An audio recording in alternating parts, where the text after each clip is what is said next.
Howdy, howdy, howdy. It's been far too fucking long. Almost 2 months. 2 months since the last episode of this. But in the meantime, you had some watchathons over on the Twitch side of things. And now it's finally back. A live episode is here. Episode 59 of the Horsemen podcast. And yeah, it's myself and Ricky this time around. Everybody else couldn't make it this week, but they're here in spirit. Arthur, Hannah, Raphael, Pixie, and a new member that we will save for another time. Later.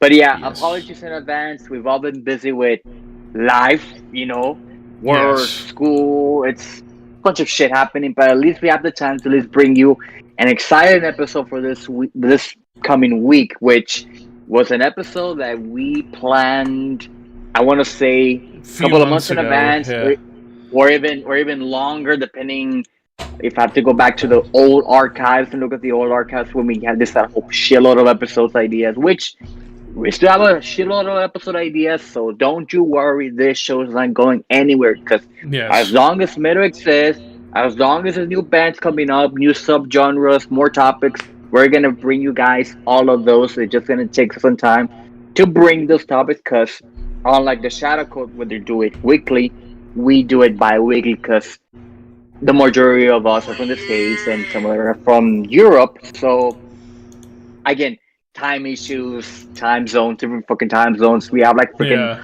almost like 5 different time zones at a time. Yeah. So it's hard. So it's hard at times to, again, bring you guys a consecutive weekly show. That's why we decided to do it bi-weekly from the very beginning. But again, we're going to bring you guys this show no matter what. Even just a two-man team, we're going to try our best to do our best. And it's not the first time, it was a two-man team. Hell, a recent one, it was just Arthur and I. And then, hell, for one episode we did at night where Scott was a guest. But that episode went on pretty long, so... Yeah. I remember that one because I was supposed to be on that one, but that was, again, at night. And at the time, I had no internet, and there was no chance in hell my parents were going to let me drive to Walmart, even though I could have. Yeah, you could have. History. I could have, but then again, the lighting would be kind of different. You see me in the dark. Again, the lighting, that's why I used to go back in Walmart and do the stuff at Walmart at the parking lot, because the internet was decent. And now that I have internet at home, I don't need that shit. Even if it's raining, snowing, I'm in the comfort of my own home that I have to suffer, but I suffered back then. But that's a different story. Yeah. But already Potato Bob Salad from Twitch, what's up? Or Pate Bob Salad, or as Daniel DK calls you, Potato Salad. How's it going? But yeah, so for this episode, we are discussing the top 10 hard rock heavy metal producers, because, I mean, without producers, we wouldn't have this music. Yeah. Behind every great album, there's always a mind behind it. Even though the majority of it's part of the band, they always need somebody else to guide them, because can you imagine if the band would just create that album? It would, a lot of conflicts will go on. You always need like a middleman. It'd be like, no, I don't like this shit. I do like that shit. Combine all of the ideas and make it into one big, great album. Even though some albums turn out to be shit, Diablos, Catharsis, the majority of the albums are fucking amazing. And just as a little side note, as far as like future episodes to come, we are set to have the interview with Jeremy Wagner from Broken Hope at some point, hopefully this month. Hopefully. Yeah. Yes, hopefully, because originally we wanted to do that for the 3th anniversary, which, by the way, our 3rth anniversary happened already, which, again, thank you everybody for keeping us for 3 years, and hopefully more to come. But yeah, originally we were supposed to have Jeremy from Broken Hope at the show, but again, conflict issues, scheduling. Yeah, again. Originally Jeremy was going to do the interview last month, but then Broken Hope got announced to do a few festival shows last month, so he had to dedicate his time to that. But yeah, we'll see when we can get Jeremy on. Yeah, but then again, it gives us more time to actually think of good questions to ask to Jeremy when it comes to the show. And if you all have questions you want to ask, send them here, and we'll ask Jeremy, because I'm pretty sure we're probably gonna ask the same questions about about how about Chuck and the beginning of the death metal and all that, which I want to think of more unique and I know you want to ask a lot of guitar questions since you both play guitar. Yes. So. But aside from that, the next episode, as far as a list episode coming, that's going to be an interesting one, as we're finally going to tackle the last piece of the extreme metal. The last piece of extreme metal, and that's grindcore. We're going to be talking grindcore albums. Oh man, I'm going to have to listen to a lot more grindcore, because it's going to be the same effect I had when we did the folk metal episode. Even though I know a little bit of grindcore, you have to do some digging. I have to dig more into the depths of hell, porno grind and everything there. Yeah, it's going to be a blasting episode, to say the very least. It's gonna be a grinding episode. Aha!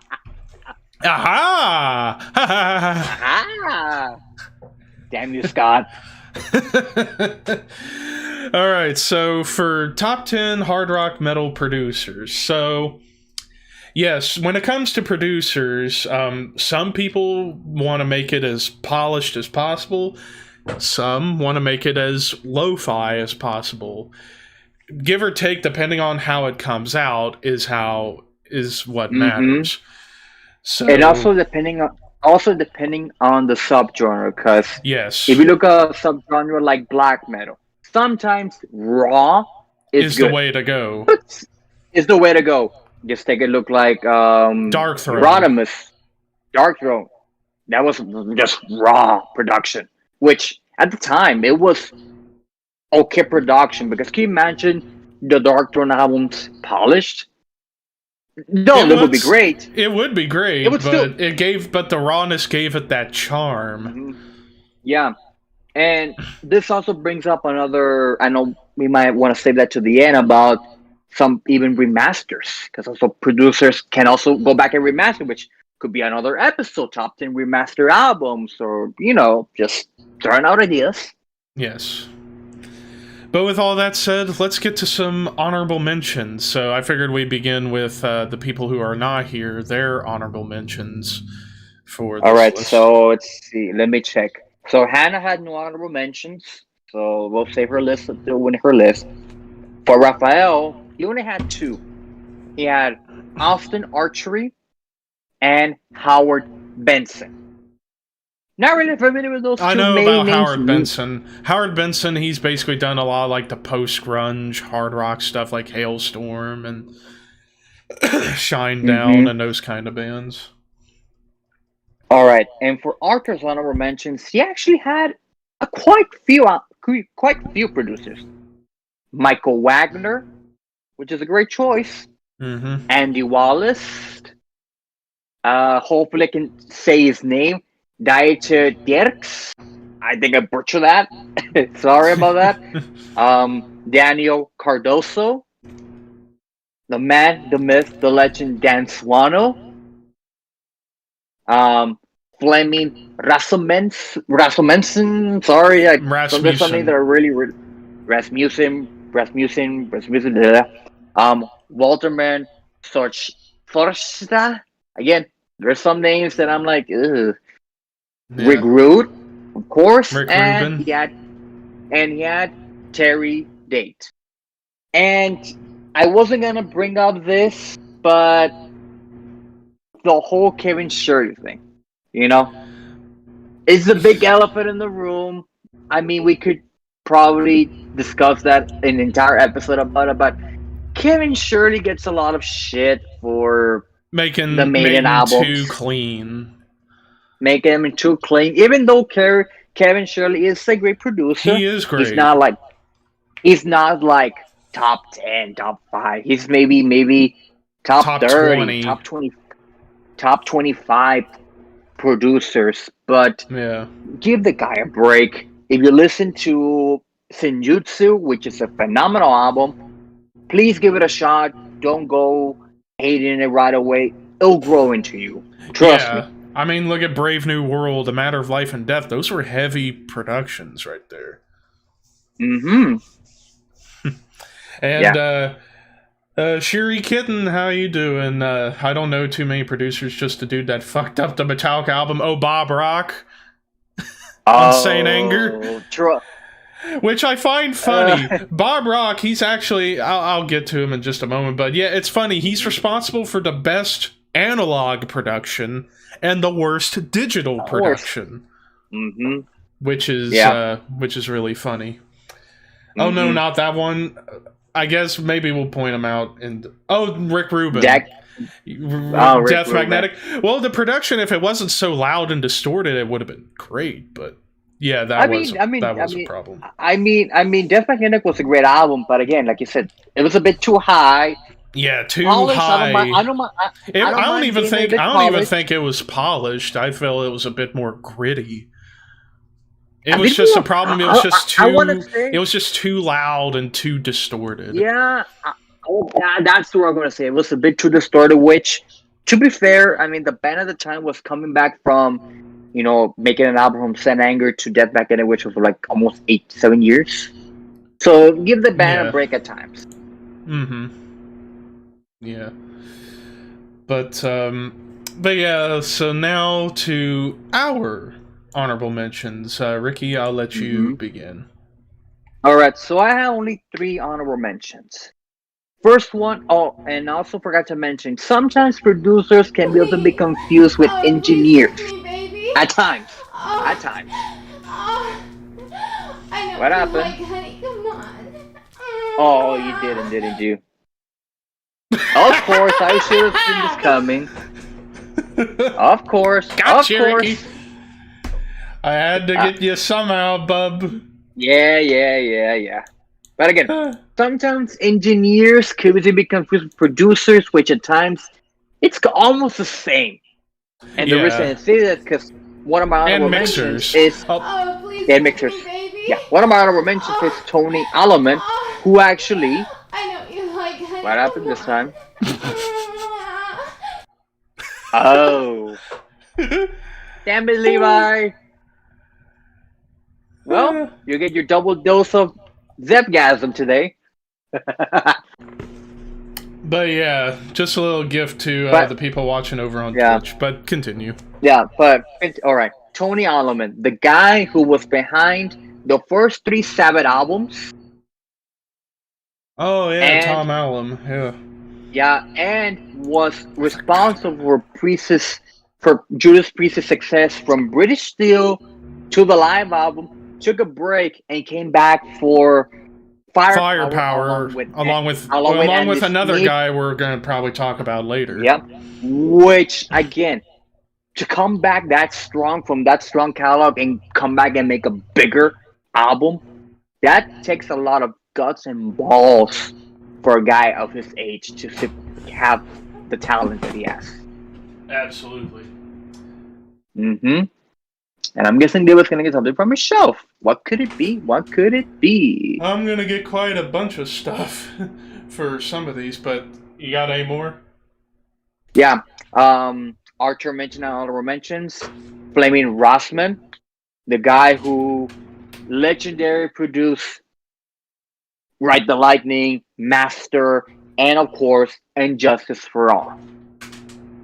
And a lot of people shit on Justice for All because, again, that meme of there's no fucking bass, even though there's a bass there. People just like to shit on it. Which, just give a guy a break.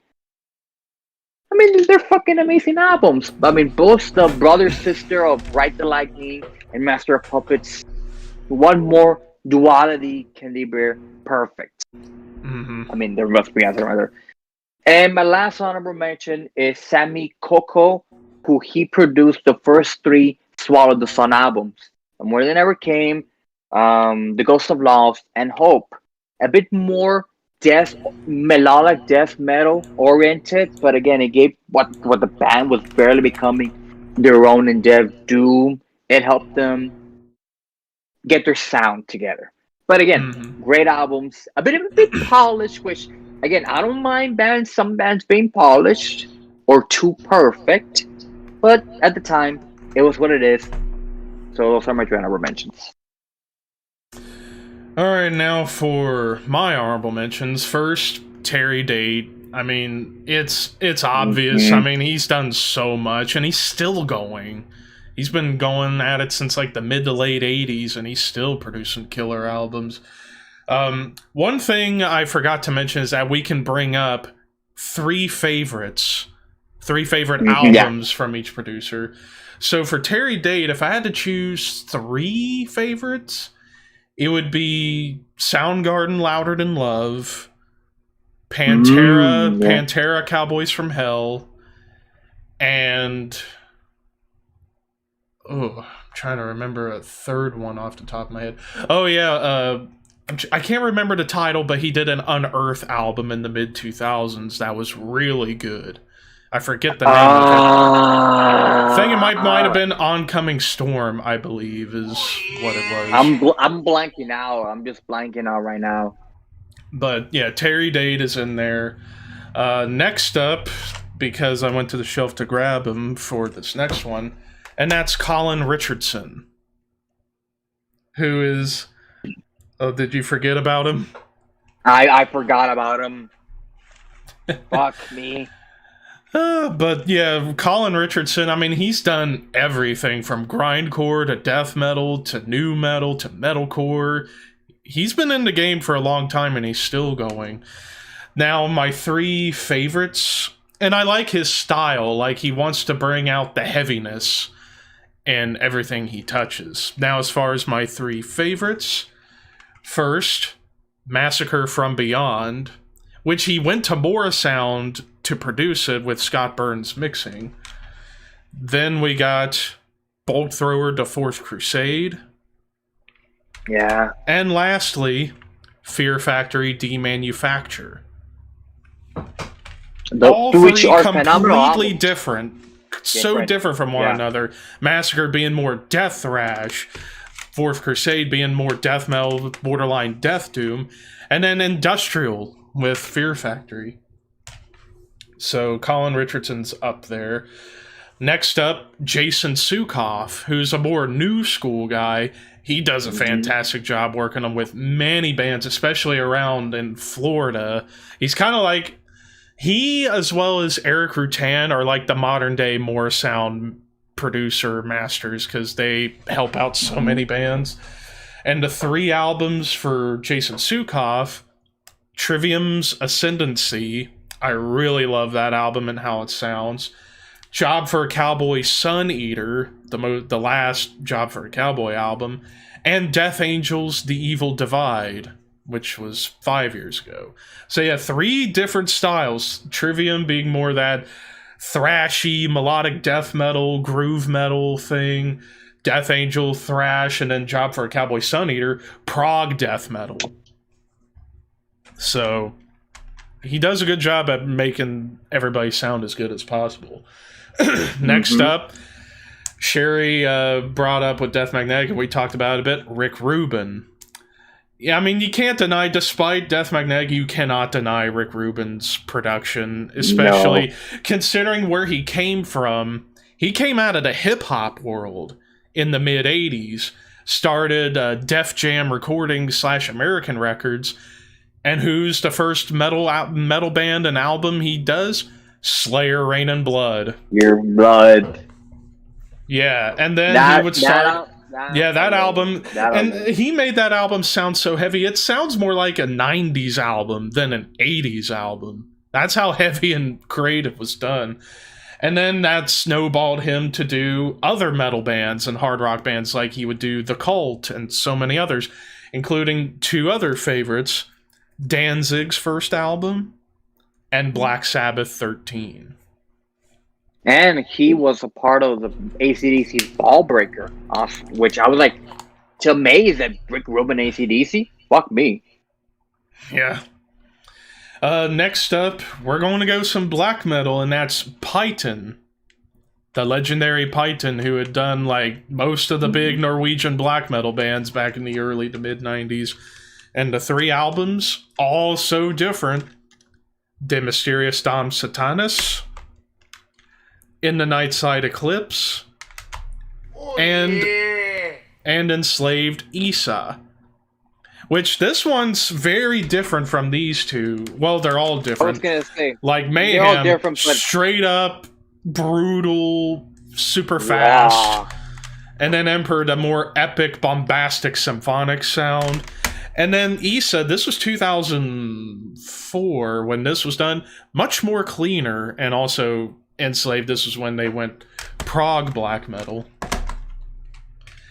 And then my final honorable mention, it's been brought up earlier, Flemming Rasmussen, Danish producer who basically helped put a big toehold on metal because, yeah, he produced Ride the Lightning, Master of Puppets, and Justice for All. Master of Puppets, obviously my favorite, so that's going to be among the 3 favorites that he done. Also, Artillery's By Inheritance, which was 1990 thrash, and some people may not know, he also produced Covenant by Morbid Angel. He actually went to Moorsound and recorded and produced that album. I always forget that he actually did a Morbid Angel. And it sounds so massive and evil. Like, he did a great job capturing the Morbid Angel sound. Even it was only 1 album he did, and he flew from Denmark to Tampa to go to Moorsound, and boom. Hey, one album's better than none. Exactly. That's what I say. And even Potato Salad said Covenant's his favorite. It's not my favorite Morbid Angel album. It's my number 3, but it is a fantastic album. Yeah, it's a classic. It is a classic. God of Emptiness, Angel of Disease, Sworn to the Black. Oh, so many great songs. And then with like Artillery by Inheritance, he brought out the raw grittiness of those Danish thrashers. And then of course Master of Puppets. What else can I say? But those were the honorable mentions.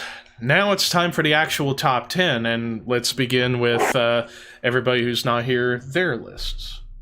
Alright, so let's go with Hannah's list. So from number 10 to number 1, we have Kurt Balow, number 10. Kurt Balow, number 9, yeah. The man, the myth, the legend himself, Bud Burns. Number 7, Devin Townsend, which I forgot to add to my list. I forgot about Devin Townsend. Yeah. And not just for his solo stuff. He had done Lamb of God, Bleeding Through. Yeah. Yeah. Number 7, Magnus Lindberg. Number 6, Jacob Hellner. Who did Rammstein and Entombed. I mean, of course, Rammstein. Number 5, Flemming Rasmussen again. Rasmussen, Rasmussen, I always forget his fucking name. Number 4, Daniel Beckstrad. Number 3, Jens Borgen. Oh God, Jens Borgen. That's a. I forgot about him. Number 2, Peter Tagrant, of course. And number 1, Frederick Nordstrom. Alright, so with Raphael's list, number 10, Scott Burns. Number 9, Randy Burns. Number 8, Sean Craner, Clown, which, again, forgot about it. He was a producer, too. I always forget that. Yeah. Number 7, Caleb Schutz. Number 6, The Red Chord, who produced their own albums. Yeah. And they sound good. Number 5, Chris Harris. This is AKA Zeus, who's done Hatebreed, Overkill. He's done a lot. Number 4, Ross Robinson. That's a controversial one because many people associate him with creating nu metal, which, But in a way, yeah, he did do the first Korn album, but he also did early Fear Factory. He also done Sepultura. Again, it's your own. Number, where was I? What did I say? He's 4? Oh, number 3, Josh Schroeder. Number 2, Eric Rutan. And number 1, Tim Lambesis. Which is very weird. Which is very weird because, yeah, he's done some production, but not a whole lot. But, and with Archer's list, number 10, Mutt Lang. Fuck you, damn you, Archer. Number 9, Steve Wilson. Number 8, Devin Townsend. Number 7, Frederick Nordstrom. Number 6, Chris Tangeridis. Tangeridis. Yeah. Number 5, Martin fucking Birch. Number 4, Andy Snip. Number 3, Jens Borgen. Number 2, Scott Burns. And number 1, Peter Tagrant. All right, and now that was a mouthful. Yeah. All right, and now time for our top 10. So I shall begin at number 10. Frederick Nordstrom. I mean, it's obvious. I mean, he basically pioneered the production sound for your typical Swedish melodic death metal band. And held 3 albums, my favorite 3 albums that he did. At the Gates, Slaughter of the Soul, an all-time classic. The Haunted's first album. And The Crown, Death Race King. All 3 different styles, like At the Gates, melodic death metal. The Haunted, more thrash. And The Crown, thrash as well, but a little more old school sounding. Like, I love how with Slaughter of the Soul, he's able to... And I love the guitar tone that he recorded for Slaughter of the Soul, where they took the Boss HM2 pedal, mixed it with the Boss Metal Zone pedal to create the At the Gates melodic death metal sound. So it sounds like if Entombed was a bit more clean and a bit more melodic. Whereas the Haunted, he was able to bring out the most sinister sounding stuff, making the Haunted sound like classic Slayer. And then the Crown is kind of like if you were to mix like the production values of like old Metallica and Sepultura and combine them together, and you get the Crown's early stuff. Number 9, I can't talk about producers without mentioning my fucking spirit animal, Dan Swano. Dan Swano had my number 9, and it's like he doesn't do a whole lot of producing nowadays. He's more a mixer now. Like, he'll mix a bunch of bands. Like, he's mixed recently, like, Incantation and Asphyx and so on and so forth. But when he was producing, like, actually being a producer, he was able to help craft some masterful albums, especially in the early to mid-90s. And my 3 favorite albums he produced: Dissection, Storm of the Light's Bane, Opeth, Morning Rise, and Catatonia, Dance of December Souls. And I love how on those albums he was able to maintain grit and make it sound a little raw but still sound audible. Because like, especially when you listen to an album like Dance of December Souls, it has a grittiness to it, but it has a haunting atmosphere on top of it that he was able to capture. My number 8... that was too weak. Oh well. My number 8 is Randy Burns. And Randy Burns has an interesting, like I brought up with Fleming Rasmussen, an interesting place in the history of metal, because this is the man who produced the first 2 death metal albums, Seven Churches, and one of my 3 favorites, Death, Scream, Bloody Gore. But my other 2 favorites he did, Dark Angels, Darkness Descends, and Megadeth, Peace Sells. And I love, and it's the same thing with Dan Swano, able to maintain grit, but still make it sound proper. Like, especially on Scream Bloody Gore, like, it's weird, because when he did Seven Churches, wasn't the best sounding album. It was pretty muddy, I would say. But then a year later, he does both Darkness Descends and Peace Sells, and while Peace Sells was definitely grittier, it still was a big leap up in terms of production in comparison to Killing Is My Business. and then Darkness Descends. Wow, that one sounds massive. But then we get to Scream Bloody Gore. And that's where I feel like the death metal production before Morrisound did it better was perfected. Because you can hear all the instruments, everything is on top of each other, perfectly layered. It was a masterwork. And again, Megadeth released the original recording, so not for the remaster bullshit, please. Yes. But yeah, Randy Burns, my number 8. My number 7, Artur had on his list, Chris Tangeridis, may he rest in peace. Who, did so much for Judas Priest, and in fact, Painkiller was my favorite, not only my favorite Priest album in general, but my favorite production of Priest ever, because it goes back to what I just said about Death, Scream, Bloody Gore, that everything was just layered so perfectly, and like nothing seemed to overpower anything.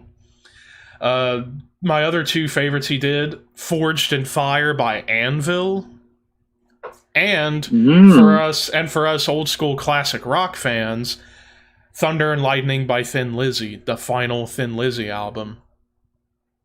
And wow, does that album sound heavy. That was probably the closest that Thin Lizzy were to being a proper heavy metal band. And I'll go ahead and say it is a heavy metal masterpiece. 1983, wowzers. Perfect. My number 6 on the top 10 hard rock metal producers is a guy that I'm shocked nobody else brought up in their list, especially Hannah, because he's a native of Germany, Harris Johns. Son of a bitch. I mean, he is a master at production. And you want to talk about a laundry list of bands he has done. He's done almost every German band you could imagine. What hasn't he done? That's the question. Right? What hasn't he done? Exactly. Like, he had done early Halloween, Sodom. He was basically Sodom's producer for a long time. Creator, Tankard, Voivod, Pestilence, Immolation's first album. Yeah, he even did Immolation's first album, which was really cool. But my 3 favorites, in terms of production that he had done, Halloween, Walls of Jericho, Creator, Pleasure to Kill, and while not my favorite Sodom album, it's my number 2, but I just love the sound tapping the fucking vein. I mean, wow. You want to talk about stepping up a band's sound in comparison to where they just were with the album Better Off Dead? Tapping the Vein comes out, and they go to one of the biggest studios in Germany and make probably one of the best sounding thrash albums of all time, yet it still retains that grittiness. And Harris Johns, the fucking man when it comes to German production. Now for my top 5, starting at number 5, Peter Tagrant. Of course, Peter, known for being in Hypocrisy and Bloodbath and Lockup and a few other bands, but it's like his production work seems to overshadow his musician career. But he's done a lot of great ones, and my 3 favorites for Peter Tagrant. Sabaton's Carolus Rex, because that's my personal favorite Sabaton album. Celtic Frost Monotheist, and Immortal Sons of Northern Darkness. And he basically took what another producer did, that I'm going to mention up next, but took it and brought it to a more cleaner side, but retaining that human element. And not to mention, if you see behind the scenes of Peter in the studio with any band, total goofball, especially when he's with Sabaton. Like, I'll never forget seeing the making of Carolus Rex, and there's a shot of him at the console, looks up at the camera and was like, ha ha ha ha! Presses play, and you get, hear some tracks for some songs, and then he turns it up. Just goes nuts. He's such a goofball, so there you go. But yeah, so Peter Tagrant, I mean, like I said, he's able to take what the next producer did in terms of the death metal sound, but retaining that grittiness. Speaking of the next guy, my number 4, another guy I'm shocked nobody has brought up yet. Thomas Skogsberg. Forgot about him. Yeah, Thomas Skogsberg basically created the Swedish death metal sound, because, I mean, all throughout the 90s he worked on so much, worked on with so many bands, bringing that buzzsaw tone to life. Granted, that's mostly down to the guitar pedal the bands were using, which was the Boss HM2 pedal, which Boss finally re-released. So, Ricky, if I were you, I'd snag it up if you want to play some Swedish death metal riffs properly. Oh, God. It's that good of a pedal. And Thomas Skogsberg was able to take that sound and make it sound audible, because it's like you would think about if you listen to an album like Left Hand Path by Entomb that he'd done, and you think to yourself, how did people find this appealing? People like hearing nasty sounding tones. And he was able to make that sound fantastic. My 3 favorite albums he did were, of course, Left Hand Path, Dismembers Like an Ever-Flowing Stream, and Dark Throne Soulside Journey, the first Dark Throne album he did. So he was able to take the raw grittiness of that Swedish death metal scene, bring it to life. He was basically like the Scott Burns of Sweden. Like, try naming somebody he didn't work with in the Swedish scene. You know, maybe except for Unleashed, but yeah. And maybe Bathory. Yeah, could you imagine if Bathory did an album with Thomas producing? Oh God. That would have been magical. One of the biggest what ifs. Yeah, one of the biggest what ifs in terms of metal production. But yeah, Thomas Skogsberg, bless you for helping to perfect that buzzsaw tone that even bands here in the States are copying, like Black Breath and Gatecreeper are taking that sound and bringing it here into the States, which is awesome. My number 3, Andy Sneap. I mean, I know Andy Sneap gets a bit of a bad rep because he likes to compress everything down, but I love it because all of the albums he does, they're Riff City, man. Like, you can hear everything perfectly. It's all perfectly layered. I just love the Andy Sneap production sound. And my 3 favorite albums he'd done was Firepower by Judas Priest, Accept Blind Rage, and Megadeth Endgame. All for different reasons. Firepower, bringing back the classic Priest sound. Like, you got hints of it with the album Redeemer of Souls when Chris Tangeridis, I think, did that album. Or it might have been Tom Allom, I forget. But then Tom Allom and Andy Sneap co-produced Firepower, and it just sounds massive. It just sounds so killer. And then with, like, Blind Rage, like, he had been working with Accept ever since their comeback album Blood of the Nations a few years prior, and I think stopped after Rise of Chaos. Like, he didn't do Too Mean to Die, but it sounds like he did, but it wasn't him. But able to keep that Accept comeback momentum going. And then as far as Megadeth Endgame, he helped make the heaviest Megadeth album ever, and it's fantastic. But yeah, Andy Sneap, my number 3. My number 2, when you're talking producers and metal, you can't go into this conversation without bringing up Scott Burns. Really? Number 2? Because to me, number 1, I'll get to that when I get to that.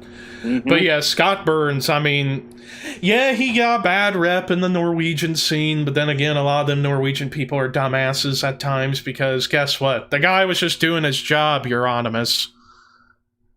Yeah, even though Euronymous was a hypocrite. Yeah, Euronymous, you put a picture of Scott Burns on the back of Death Crush with a censor sign saying, no mosh, no core, no trends, no fun. And it's like, what a cheap shot. Like, Scott Burns was just a man doing his job and wanted to make the bands he loved sound as good as he possibly can make them sound. Yeah, he gets labeled as the trendy death metal producer of the 90s, but the reason why so many people went to him is because he does a great job at what he did.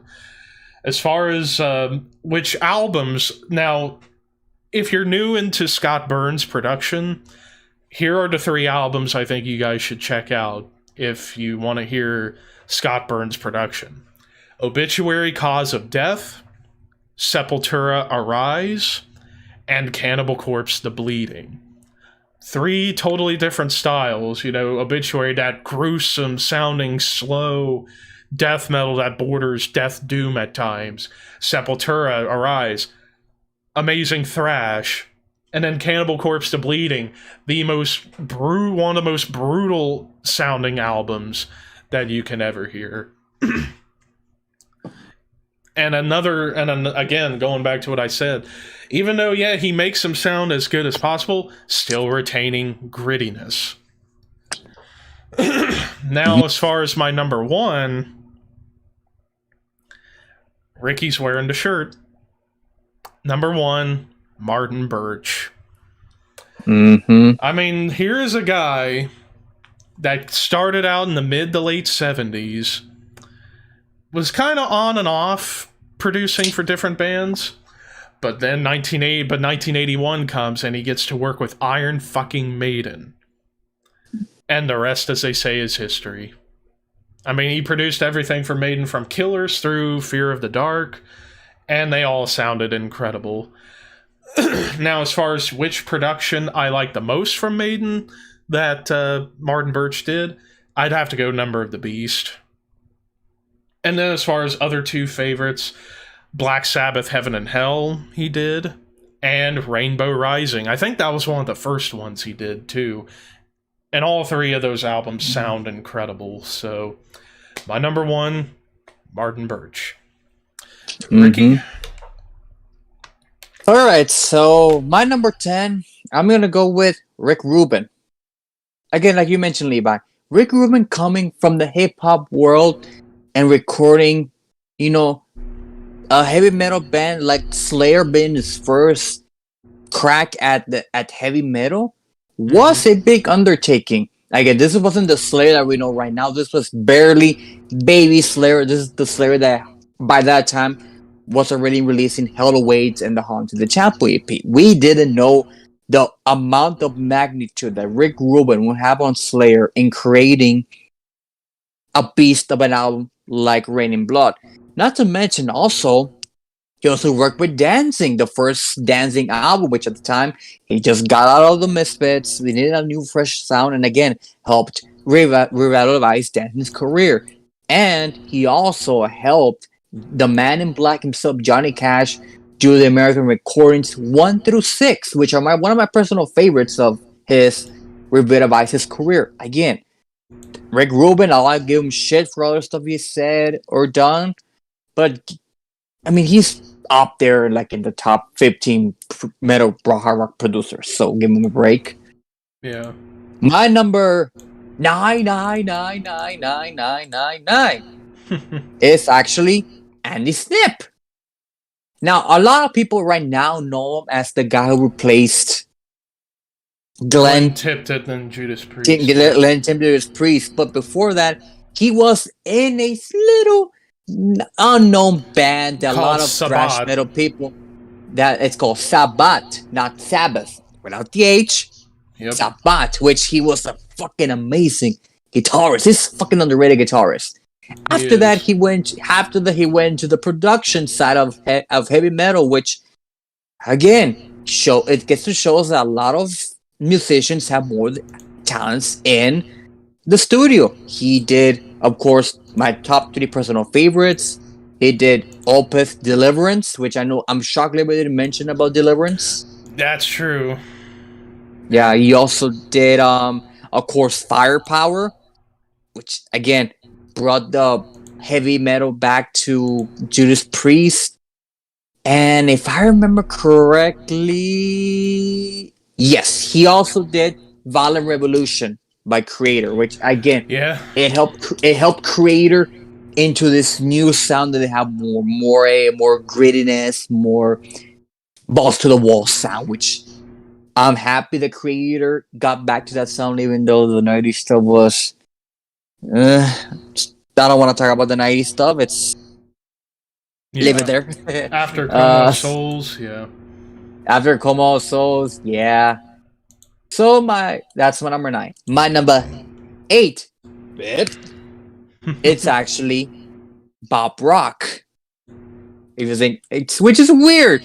Like you said, Levi, Bob Rock did the best and worst quality sound of production in the 90s. Was it the 90s? Remember? Yeah, it was in the 90s. Well, Black Album, but Saint Anger 2003. Well, yeah, it would just stay at the beginning and the last of the decades. But again, this guy, again, give us a lot of shit. I can give him. Some of this producers, you need you guys give him a fucking break. They're doing their job. Sometimes even the bands at times get overboard to the producers. But true. Bob Rock, he has produced, of course, the Black Album, which highly sold a shitload of copies. To this day, they still sell a shitload. He also worked on a couple of cult albums, which, even though they're the latter albums, they're still phenomenal albums. He even also worked on fucking Dr. Feelgood, Motley Crue, a guy, come on, glam metal at its peak. He also, not to mention, underrated Kingdom Come. Kingdom Come, people. Of all the bands, Kingdom fucking Come. My number 7, which I am shocked nobody has mentioned him, Bob Esrin. I'm surprised none of you mentioned Bob Esrin. This is a guy who fucking helped Pink Floyd from the Wall, Monterey last recent, helped Kiss break. Alice Cooper, Peter Gabriel's solo career, some of the Deep Purple albums, even an Aerosmith album, which was one of the early ones, which I think it was in the 70s, so I think it was Get Your Wings, I think, if I remember correctly. I think it was that album, or the one before, the one after, I don't remember. But again, Bob Esrin really is known for helping Kiss and Alice Cooper break into the mainstream. Mostly Kiss, because I think he had more of a friendship with Peter Criss. Gene, I was gonna say Gene, but mostly with Peter, because I think he also produced one of their solo albums. I think it was for the Chris album or the Paul or the Ace Frehley, I don't remember, but again, great, phenomenal album. Oh, and not to mention Kansas. Yeah. Great album. Number 6, the man, the myth, the legend himself, Dan Swano. I've said it once, and I'll say it again. Dan Swano, when are you ever going to release a Death Doom project? Because he has been a part of, and he's been engineering, guest on many Death Doom projects, which to this day, I'm still shocked he hasn't actually sat down and done a Death Doom project, or at least something close to Death Doom. And of course, with the Death Doom, of course, Catatonia, December of Lost Souls, which, oh my god, it's so somber and so sad, but yet it helped the way for melodic Death Doom. Of course, another one, bold dissection albums, Storm of the Light's Bane and The Somberland. And to think that The Somberland, the beginning track, that was him just The high pitch. Yeah, the almost like King Diamond scream. Mm-hmm. Yeah, and Storm of the Light Spain phenomenal, which I hope to God they don't release that third mix that supposedly was supposedly it's a nightmare somewhere. It should probably stay there in the depths of hell where it belongs. Number 5, Leva mentioned it, Peter Tagrant. Again, mostly he's known for his things with hypocrisy, but you know, he has done some other stuff. He has helped Till Lindemann in his solo project, which are great albums. He also helped a bit of Murdoch, which, again, Murdoch and Peter Taggart seems like an oddity, but still. But it he works. Also helped, yeah, it worked. He also helped a bit of Dimmu Borgir, a bit of Amanda Mars, but Immortal. But I guess my favorite of his contributions will probably be, I'm gonna go on a controversial one. I'm gonna go with Dark Funeral's 2001 album, Diabolus Interlium. It's just so evil and so, I don't know, I like that album a lot. Number 4, and it wouldn't be surprised being that Back in Black is his favorite album of all time, Mudlang. Without the brilliant mind of Mudlang, Back in Black wouldn't be what the album that is today. Also, he helped Def Leppard produce both Pyromania and Hysteria, 2 other biggest albums to date. Again, more commercial, more poppy, because I think Mudlang even worked with, like, I think at one point he worked with, I'm trying to remember, with I think it was Lady Gaga and not Beyonce, Madonna at some point in his career. So it gets to show that he can go back and forth into both the rock and metal and in the pop music. Again, the blueprint is in Pyromania and Hysteria. A bit poppy, yes. but heavy, but good catchy songs. Number 3, Martin Birch. You mentioned everything about Martin Birch, Levi. Everything he has done from Maiden, from the debut to Fear of the Dark. Untouchable. To this day, he's probably the best producer Maiden has ever had. Yes. Number 2, Jens Borgen. Who in the hell hasn't worked with Jens Borgen? The amount of bands that this guy has helped the way, from bands like D-Mood to Symphonic X, he goes everywhere. I mean, Jens Borgen, he's kind of like the guy you want to go to if you want to make it your album good, quality, sounding, not mainstream, but actually help you get the word out on albums. Because Jens Borgen, I think, has a mind for it, has the patience for certain bands, especially a band like Symphony X, which we know like a bit about their history. Yeah. And number 1, Scott Burns, the guy who literally helped the way for the death metal sound.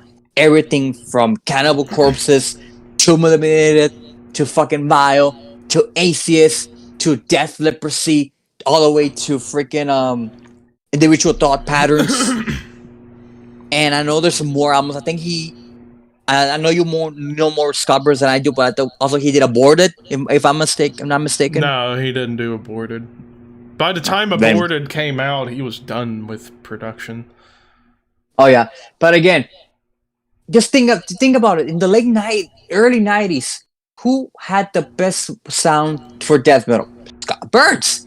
He had a way to actually get the fucking blast beats to make them sound good and not overpower everything. So again, as you get to show the mind between Scott Burns, that he, for better or worse, again, Euronymous said that he hated death metal. Bullshit. He loved death metal. He was a death metal fan. He just had to hide it just because when he confirmed it. So I'm like, oh, shut up, Euronymous. Love you, but hypocrite at times. I mean, for fuck's sake.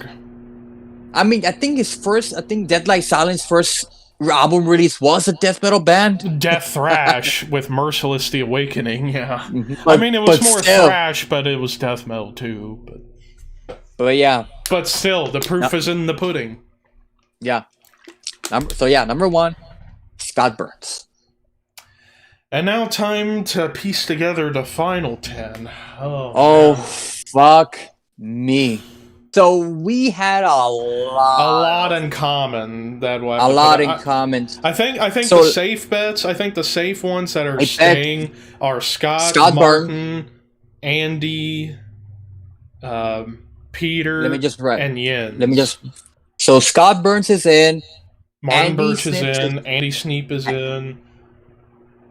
Peter Andy Tagrant is Snip. in, and Jens Bogren. Scott, Andy, March, Peter, And Jens. and Jens. Those are like top 5. Now the Now other for the ones, remaining ones. I I think we should definitely give a nod to Frederick Nordstrom, since Yeah, Hannah had him at number 1. I am at 10. yeah, Frederick. Yeah. I want to say you want to give it a notch to Dan Swano, or maybe, I mean, I'm trying to see. How about Rick Rubin? No. I would rather have Fleming Rasmussen in there than Rick Rubin. Yeah, Fleming. Let's go with Fleming. Yeah. Not just because Metallica, but he did Artillery and one of the best Morbid Angel albums.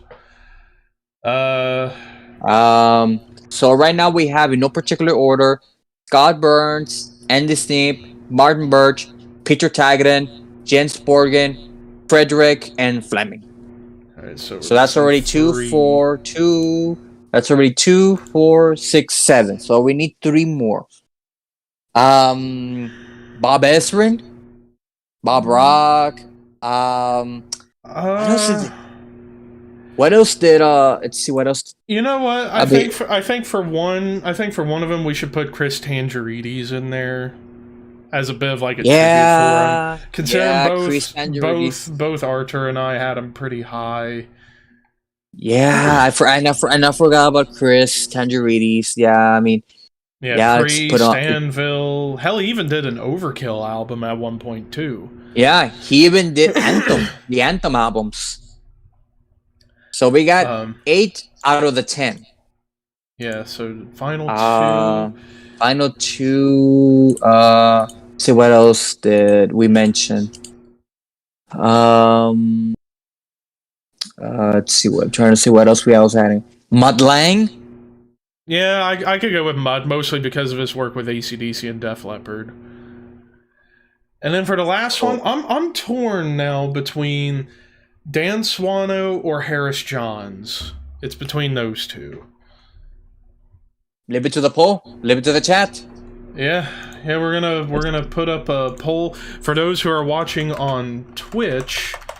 We are actually going to have a poll for which of these two producers would you guys like to see make the final spot.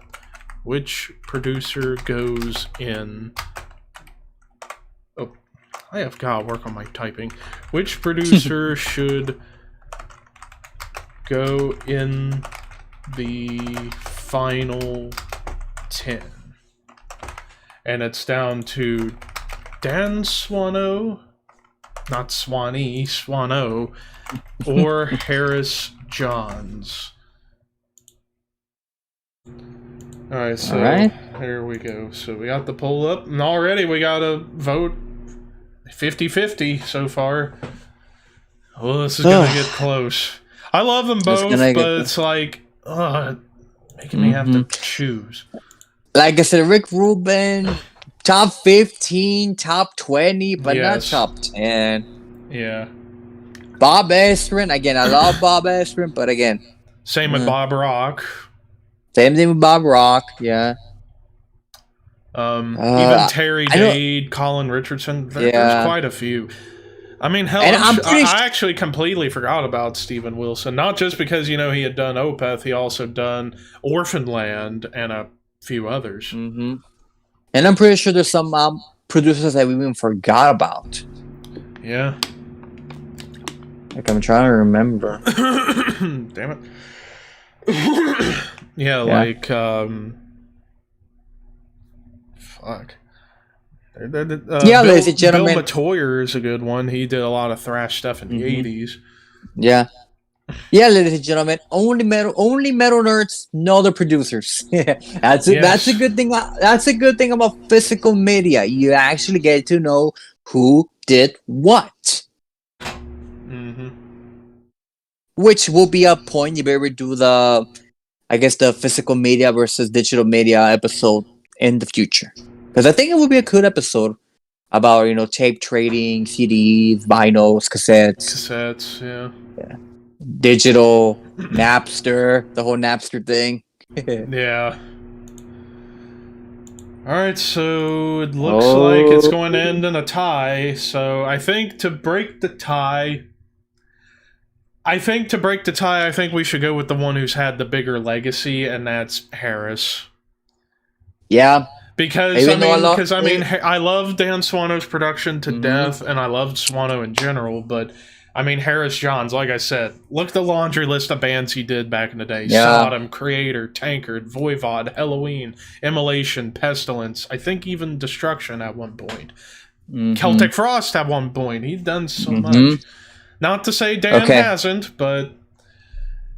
Yeah, Dan Swano's mostly associated with being the musician, not really much a producer.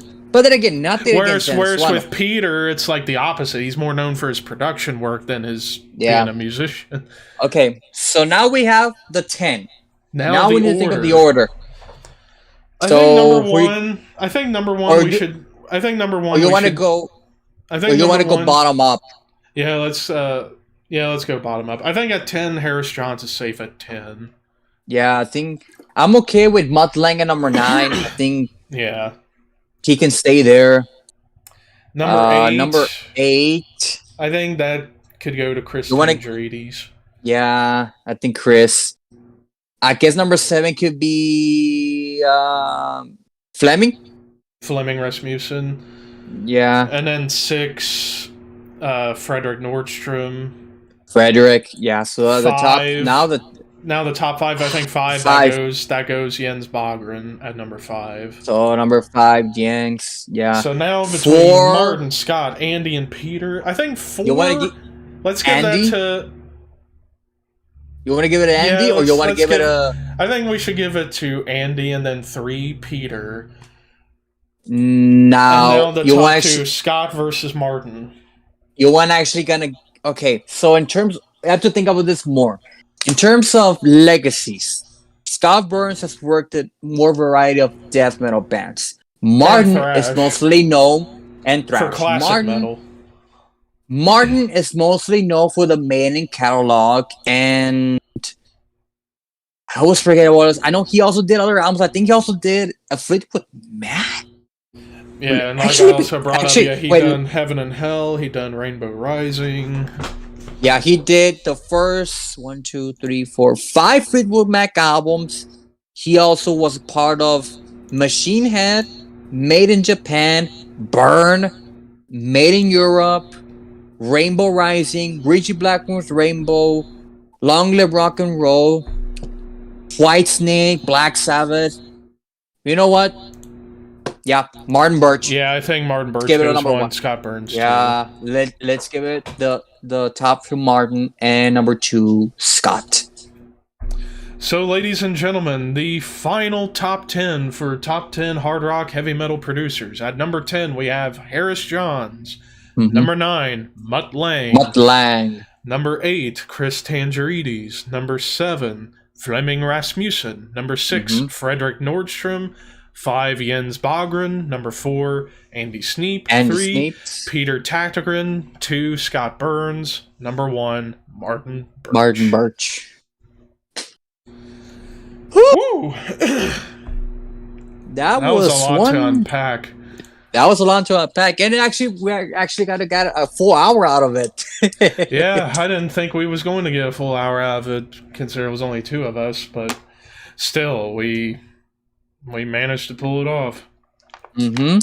So a reminder of what's coming next for the Horsemen podcast. Hoping some point this month we get the Jeremy Wagner interview, and then the next top 10 episode will be the top 10 Grindcore albums. And then after that, who the hell we're gonna knows? have to, who the hell knows? Because don't worry. Maybe what we'll do is we'll start doing band album ranks. Like we'll each take a turn to pick a band. We listen to their whole discography, and then together we rank them. Or rank them all. Yes. But what will be the first band? We'll have to discuss that. Look, because if we do made it, that's not gonna end well. That's for sure. I'll tell you that. Because Arthur's gonna be like, "Wowie." Has to be a band that all of us like, which we can mostly agree on most of the times. Even though, we're gonna do Maiden, but that's gonna be like an episode that we're gonna be down the road. I know eventually I want us to do the top 10 albums of the 1970s, because I think after the 70s albums, I want us to do. I know eventually we're gonna do another album discussion on Emperor in the Night Side. Probably that will be left for next year. It depends on the timing. For sure, we're gonna give you guys the album of the year episode at the end of the year. That's like for sure. And in terms of albums that we have right now, for me, the contenders, top 3 contenders for the top 3 are Soen. I want to say also, I'm gonna go on a long shot. Carcass. It looks really promising. Yes. And probably Swallow Sun's Moonflowers for sure gonna be a contender. I mean, not to mention, there's a shitload of albums that I released this year. Yeah, we got Blood Red Throne, we got Exodus, Obscura, Hypocrisy, Mastodon. There's so much coming. Like, so far, this year has been amazing for metal, but it's only going to get better here in the next few months. And then not to mention the Race of Senjutsu, which just again took the last week. Aspects, which again Hooded Menace. So we've had Hooded Menace, the comeback album of Evil, Powerwolf, Evil, Cannibal Corpse. I forgot they released an album back in Dark Throne, At the Gates. At the Gates had a new album. The Crown, Accept. The Crown. Amenra also. Yeah, this year's album of the year list might be the most difficult one. Maybe, it depends. Unless for some reason a big band releases an album in the middle of December, we're gonna have to that postpone it to the end of the beginning of next year. Yeah, I don't see that happening though. But I mean, you never know. We almost did that with Enslaved. Remember? That's true. That is true. And Eternal Champion as well. Mm-hmm. But that's all coming up in the future, so there you have it. I mean, if I had to choose my current 3 contenders, I mean, right now, like, Evil and Soen are back and forth for number 1, and then the other one, it's between, like, for the third one's between, like, Asphyx and Hooded Menace for the top 3, but I mean, obviously, things can change. Like, I can get back into the older albums and probably like them more. Yeah. See what happens. And then again, we have 3 months left for the year. Anything can change.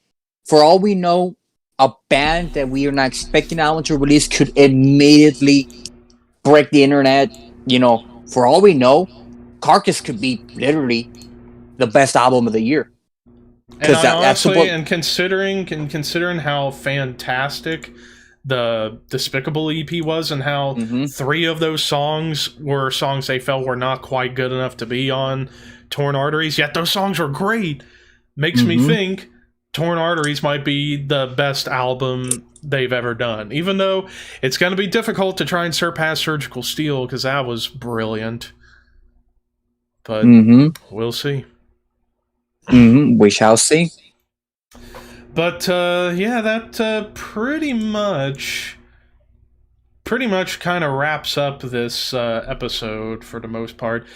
Man, a lot of producers and a lot of ones we probably forgot about. That some people who are probably watching back in the archive are probably thinking, "How come you didn't mention this guy or him, her, blah de da." But when we're on time crunches, it happens, you know.